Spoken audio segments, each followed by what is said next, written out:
दोस्तों, अगर आपका भी शुगर लेवल बार बार बढ़ जाता है, खाली पेट शुगर आपका हाई आता है, हाथ पैरों में जलन होती है, बार बार पेशाब आता है, आंखों से धुंधला दिखाई देने लगता है, तो आज की वीडियो आपके लिए बहुत ही ज्यादा हेल्पफुल होने वाली है। क्योंकि इस वीडियो में मैं एक ऐसे थेरेपी की बात करूंगी जो आपके शुगर लेवल को डाउन कर देगा और उस थेरेपी को बिना किसी की सहायता से आप घर पे कर सकते हैं।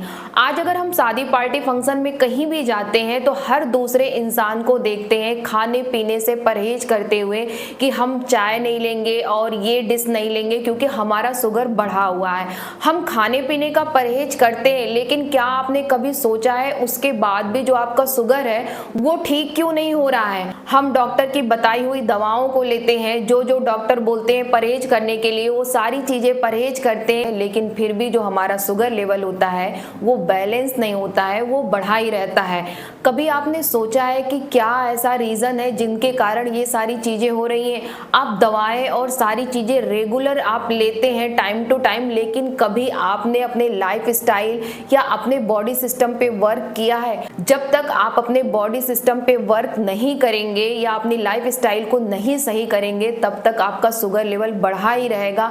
गोली खा लेंगे वो घट जाएगा, लेकिन वो जड़ से बिल्कुल भी आपका खत्म नहीं होगा। आप कहते हैं कि मेरा शुगर बढ़ा है तो फीकी चाय पी लिया, चावल नहीं खाते हैं, आलू नहीं खाते हैं, यहाँ तक कि मिठाई से भी परहेज करते हैं, लेकिन फिर भी शुगर आपका बिल्कुल जड़ से नहीं सही होता है। आप पहले अपने बॉडी सिस्टम को सही करिए। हमने कहीं न कहीं जो हमारे बॉडी सिस्टम में पेनक्रियाज है और पेनक्रियाज इंसुलिन का फॉर्मेशन करता है और यही इंसुलिन आपके ब्लड में शुगर लेवल को बैलेंस करती है। इसको हमने खराब करके रखा है। अब आपको लग रहा होगा कि हम तो सारी चीजों को फॉलो करते हैं, फिर इसको हमने खराब कैसे किया? आप बिना शक्कर वाली चाय, मिठाई, आलू, चावल ये सब तो छोड़ देते हैं, लेकिन दिन भर कहीं न कहीं तली भुनी जो चीजें खाते हैं या मार्केट से कुरकुरे हो गया, चिप्स हो गया, ये सारी चीजें हम खाते रहते हैं, तो ये भी हमारे ब्लड शुगर को ऊपर और नीचे करता है, जिसे हम इंसुलिन स्पाइक कहते हैं। और यही इंसुलिन स्पाइक धीरे धीरे आपको शुगर का पेशेंट बना देता है। तो कोशिश ये करिए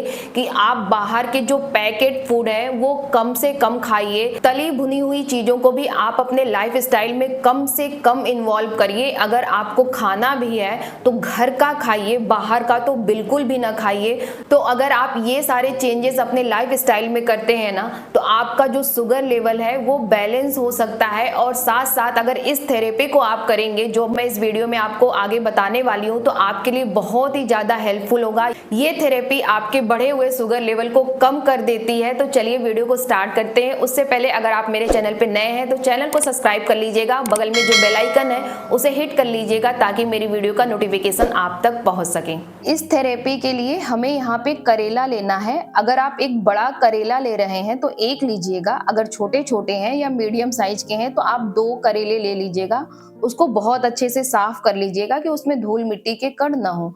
जो करेला होता है ना, वो बढ़े हुए डायबिटीज को, ब्लड शुगर को कंट्रोल करता है और इसके लिए सबसे ज्यादा चर्चा में भी रहता है। हमारे आयुर्वेद में करेला को प्राकृतिक शुगर कंट्रोलर कहा गया है। इसमें मौजूद कुछ खास तत्व होते हैं जो इंसुलिन के कार्य को सपोर्ट करते हैं और हमारे ब्लड में बढ़े हुए ग्लूकोज को कम करने में, चर्बी घटाने में मदद करते हैं।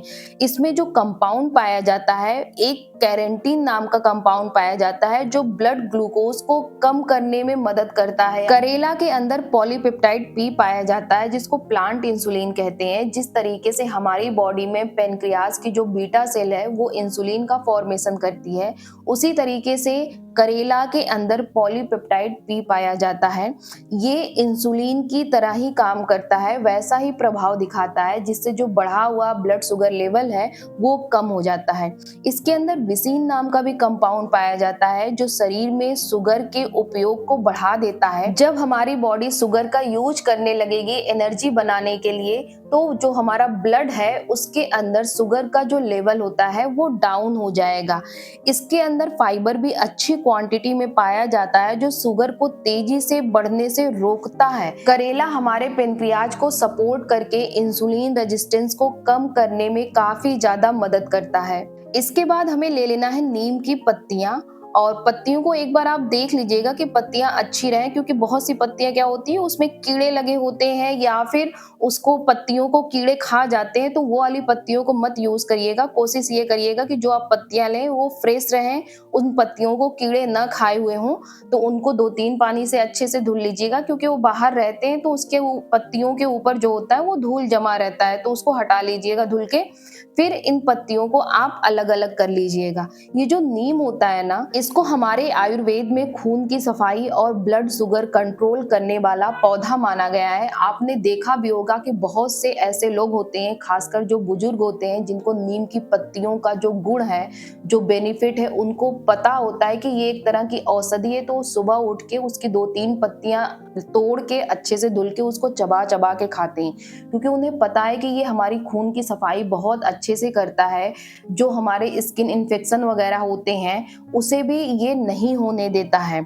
इसके अंदर निम्बिडीन, निम्बीन, एंटीऑक्सीडेंट, फ्लेवोनॉइड पाए जाते हैं, जो हमारे शुगर मेटाबॉलिज्म को सपोर्ट करते हैं। नीम के अंदर एंटीबैक्टीरियल और एंटी फंगल प्रॉपर्टी भी पाई जाती है, तो जिसको अगर शुगर हो जाता है ना, तो उसे चोट लगती है तो जल्दी सही नहीं होता है। अगर वो नीम का यूज करेंगे ना, तो उनको जो इन्फेक्शन हो गया है या जो चोट लगी है वो जल्दी सही होगा। हमें क्या करना है, जो हमने करेला काटा था और यहाँ पे जो नीम के पत्तों को धुल के अलग किया था, इसको किसी ग्राइंडर जार में आप डाल लीजिएगा और डालने के बाद थोड़ा सा इसमें पानी ऐड कर दीजिएगा। पानी ऐड करने के बाद इसकी एक चटनी सी बना लीजिएगा। बहुत ज्यादा वो सॉलिड ना हो, थोड़ा सा वो पतला हो, आप चटनी बना लीजिएगा। जिस भी ग्राइंडर जार में डाल के आप इसको पीसिएगा, एक बार उसको अच्छे से साबुन से धुल लीजिएगा कि उसमें कोई मिर्च मसाला ना लगा हो, क्योंकि इसको हम अपने थेरेपी के लिए यूज करने वाले हैं। तो अगर उसमें मिर्च मसाला लगा रहेगा तो उसका भी थोड़ा बहुत इफेक्ट इसके अंदर आ जाएगा। अब यहाँ पे आप देख चुके हैं कि इसको बहुत अच्छे से मैंने पीस लिया है।